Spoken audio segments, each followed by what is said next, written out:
আসসালামু আলাইকুম রহমতুল্লাহি ওয়া বারাকাতুহু। আপনি শয়তানের ধোকায় পড়ে চুরি করে ফেলেছেন। এখন হুজুর আপনাকে আয়না পরা বা রুটি পরা বা চাল পরা দিতে চাচ্ছে। আপনি বুঝতে পেরেছেন যে আমার চুরি করাটা ভুল হয়েছে, কিন্তু এখন আপনি কি করবেন?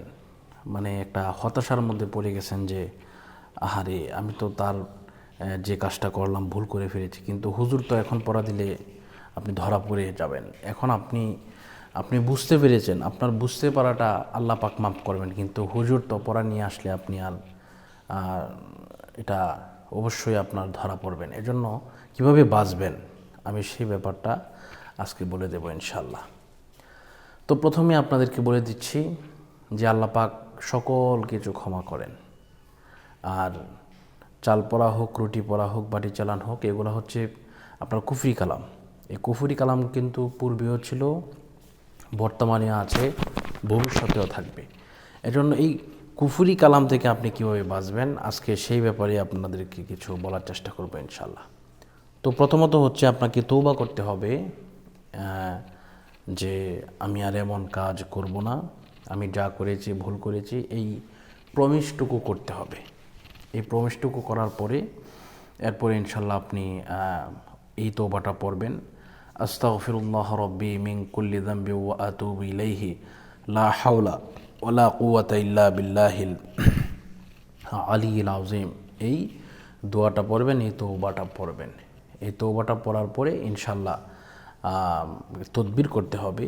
এই তদবিরের জন্য আমার সাথে যোগাযোগ করবেন। তদবির করলে দুই ধরনের হয়, একটা হচ্ছে 3 দিনের জন্য আপনি সমস্ত পড়া থেকে নিরাপদে থাকবেন, আর একটা হচ্ছে 40 দিনের জন্য আপনি নিরাপদে থাকবেন।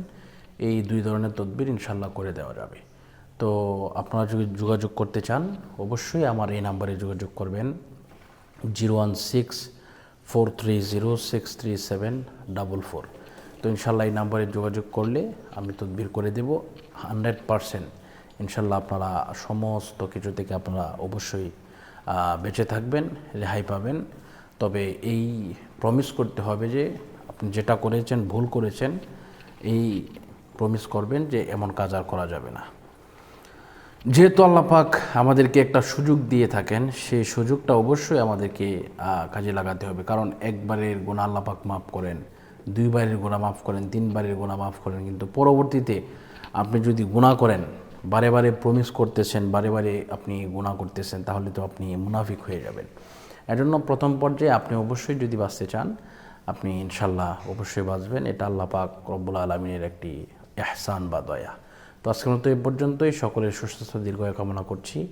বিদায় নিচ্ছি। আসসালামু আলাইকুম রহমতুল্লাহি ওয়া বারাকাতুহু।